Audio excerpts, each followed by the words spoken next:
Perfect love. The sunset bled through the pine trees as Sarah killed the engine, her fingers lingering on the keys as if holding on to the last escape route. Neither of them moved to get out of the car.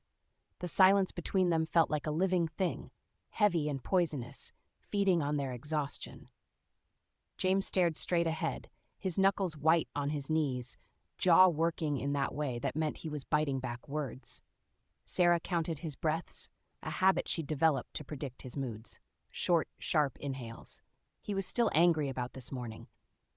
"We should set up before dark," he said finally, his voice carefully neutral. The kind of neutral that came after too many screaming matches, too many slammed doors. The kind that felt like a Band-Aid over a bullet wound. Sarah nodded, not trusting her voice. They'd been fighting again this morning, about dishes left in the sink, about tone of voice, about the way he'd been staying later at work. About everything and nothing. The same cycles, endless and deepening like bruises that never quite healed. This camping trip was supposed to fix things. A chance to reconnect, to remember why they'd fallen in love 3 years ago, before the arguments started feeling like choreographed dances they couldn't stop performing. The car door creaked as she stepped out, and Sarah flinched at the sound. Everything felt too loud lately, too sharp. Each small noise could be the prelude to another explosion. She watched James struggle with their bags, his movements stiff with contained frustration. 3 years ago, she would have teased him about overpacking. Now she stayed silent, afraid of saying the wrong thing. As they unpacked the car, moving around each other like cautious dancers, Sarah wondered if they were just bringing their problems to a more isolated location. The thought sent a shiver down her spine, despite the warm evening air. James struggled with the tent poles, cursing under his breath. She watched his hands shake and remembered how those same hands had thrown a coffee mug against the wall last week. He hadn't aimed at her. He'd never aim at her. But the sound of shattering ceramic had stayed with her, along with the look in his eyes. His father's eyes, though he'd die before admitting it. "Let me help," she offered, keeping her voice soft, non-threatening. When had she started treating him like a bomb that might go off?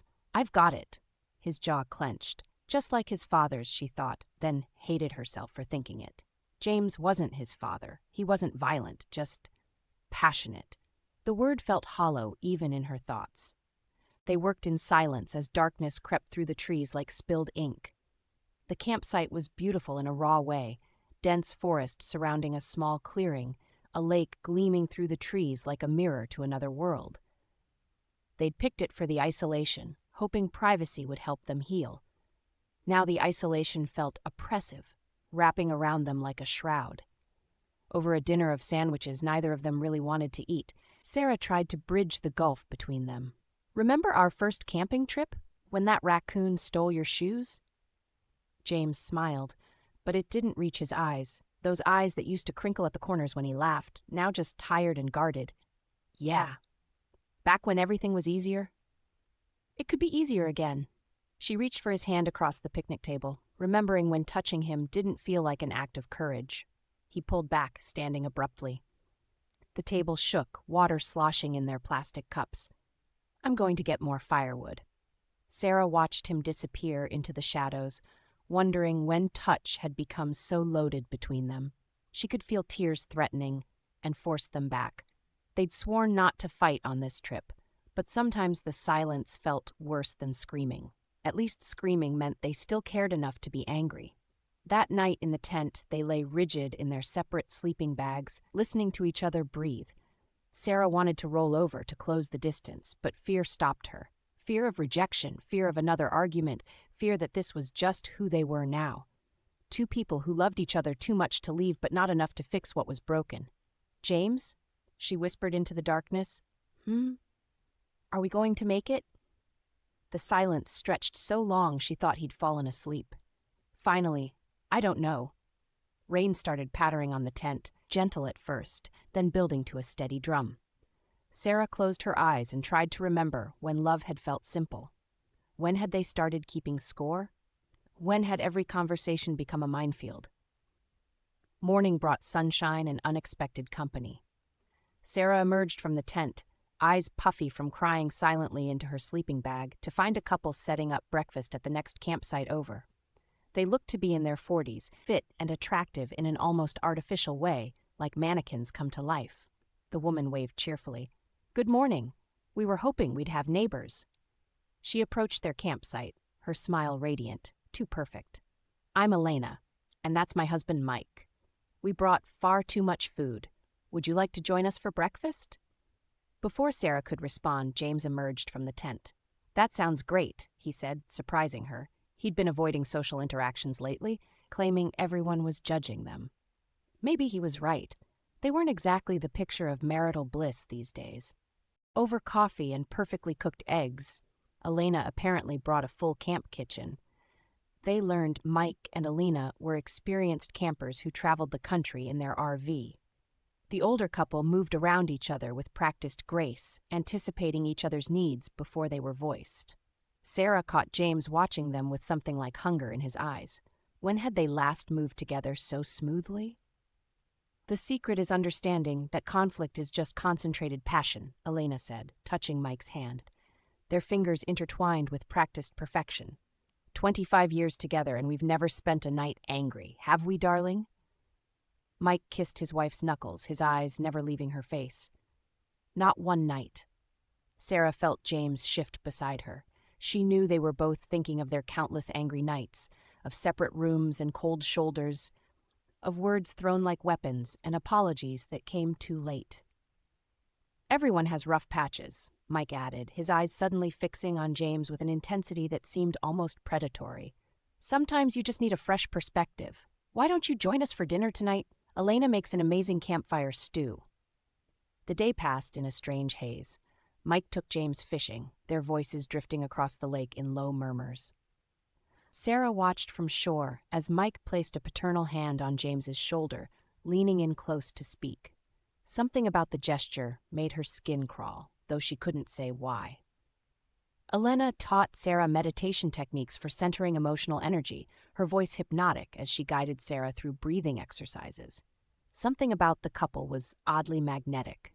Sarah found herself sharing things she'd never told anyone, not even her therapist. About the fight where James had punched a hole in their bedroom wall. About how sometimes she provoked him just to feel something. About how loving him felt increasingly like drowning.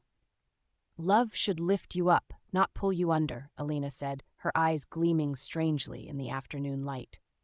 Was it just Sarah's imagination, or did Elena's face seem younger than it had this morning?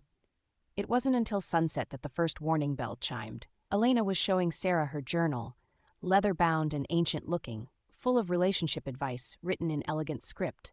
A photo slipped out, a young couple, smiling at the camera. Something about their eyes seemed wrong, glassy, afraid. Behind them, Sarah could make out this same campsite. "Oh, just some campers we met last month," Elena said quickly, tucking the photo away. But Sarah had seen other photos peeking from the journal's pages. Dozens of them, all young couples, all with that same terrified look. That night over dinner, the wine flowed freely. The stew was delicious. She felt younger somehow, energized. Even the tension with James seemed to be melting. He laughed at Mike's jokes, his hand finding hers under the table. But as she stood to help clean up, she noticed strange symbols carved into the trees around their campsite. How had she missed those before? "Ancient Celtic love runes," Elena said, following her gaze. "We carve them at every campsite, for luck." But Elena's smile had changed. There was something hungry in it now, something ancient and terrible. The firelight caught her face at an angle, and for a moment she looked centuries old. Sarah's head began to spin. She stumbled, and James caught her arm. His touch sent electric shocks through her body, not pleasure, but pain.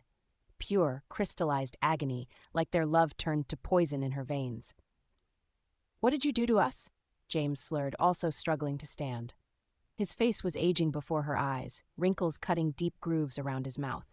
Mike and Elena rose in perfect synchronization, their movements too fluid to be human. "We're helping you," Elena said softly.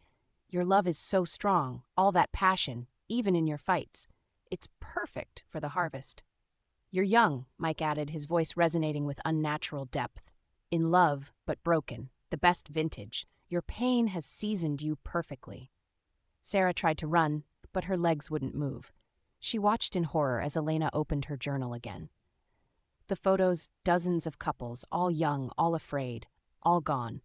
Their love preserved in those terrible photographs, their youth drained to feed these ancient, hungry things. The ritual requires conflict, Elena explained, her voice thick with anticipation.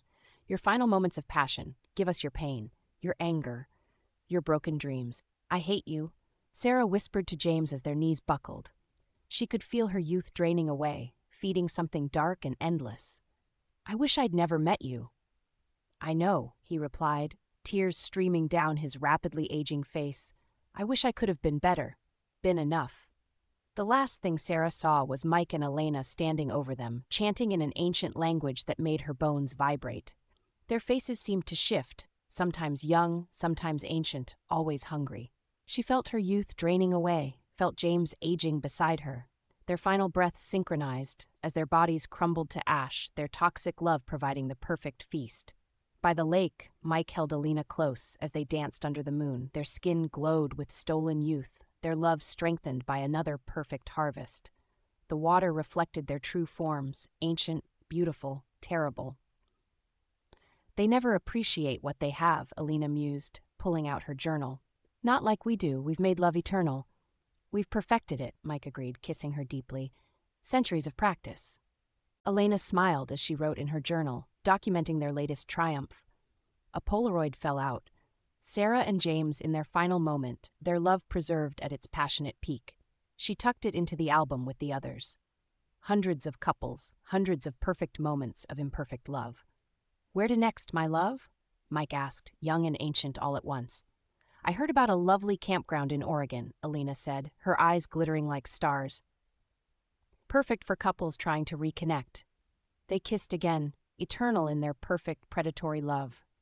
In the lake's reflection, their true faces showed for just a moment, ancient, monstrous, hungering for more perfect love to consume. After all, perfect love requires perfect sacrifice, and there would always be more broken couples trying to heal in the wilderness, never suspecting that their dysfunction made them perfect prey.